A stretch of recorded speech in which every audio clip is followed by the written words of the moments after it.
Hello வணக்கம், எல்லாருக்கும் வணக்கம். இப்போ ரொம்ப சென்சேஷனல் நியூஸ் போயிட்டு இருக்கு. ஓபிஎஸ் பொருளாதார பதவியிலேருந்து தூக்கிட்டாங்க, அடுத்த அடிப்படை உறுப்பினர்லேருந்து தூக்கிட்டாங்கன்னு.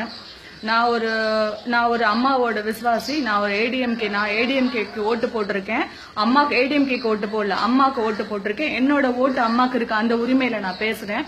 இப்ப ஓபிஎஸ்ஆர் தான் முதலமைச்சரா இருக்கணுமா, முதலமைச்சரா இருக்கக்கூடாதான்றதை விட சசிகலா முதலமைச்சரா இருக்கக்கூடாது, அவங்களுக்கு எந்த தகுதியும் கிடையாதுன்றது என்னோட ஆணித்தரமான கருத்து. கொஞ்சம் போலீஸ் கார்டனை விட்டு வெளியில வாங்க. எவ்வளவு பேர் என்ன சொல்றாங்கன்னு கேளுங்க.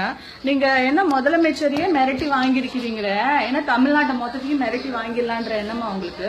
ஒரு முதலமைச்சரே மிரட்டி வாங்கிட்டீங்கன்னா நாங்கெல்லாம் எந்த மூளை?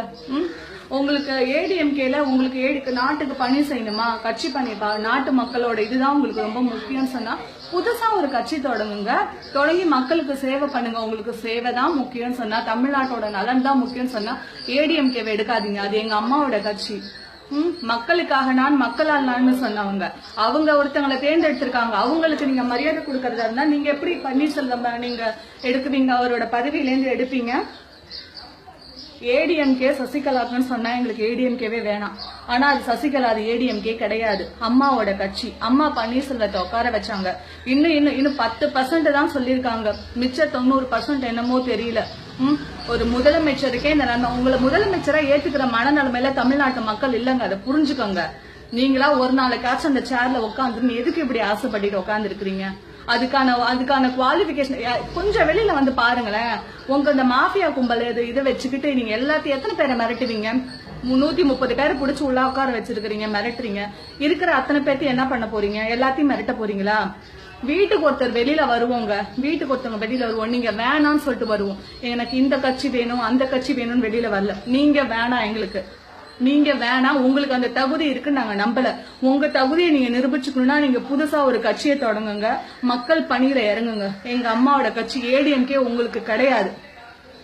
ஏடிஎம்கே மக்களால் நான், மக்களுக்காக நான் வாழ்ந்த அம்மாவோட கட்சி. அம்மா பன்னீர்செல்வத்தை கை காட்டினாங்க, உங்களை எங்க கை காட்டல? லட்சணம் அப்பவே தெரிஞ்சிருக்கும் போல. நீங்க கிடையாதுங்க, உங்க ஆசையில மண்ணு நீங்களே அள்ளி போட்டுக்கோங்க, நாங்க போட விரும்பல.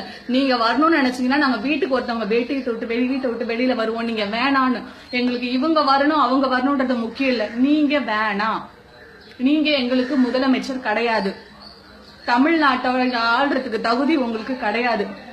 யார் தகுதி இருக்குன்றத பின்னாடி எங்களுக்கு தெரியும்.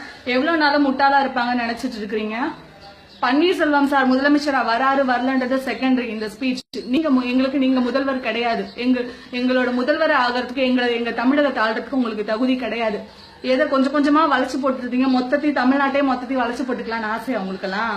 போதாத வளைச்சு போட்டதெல்லாம்? சரி.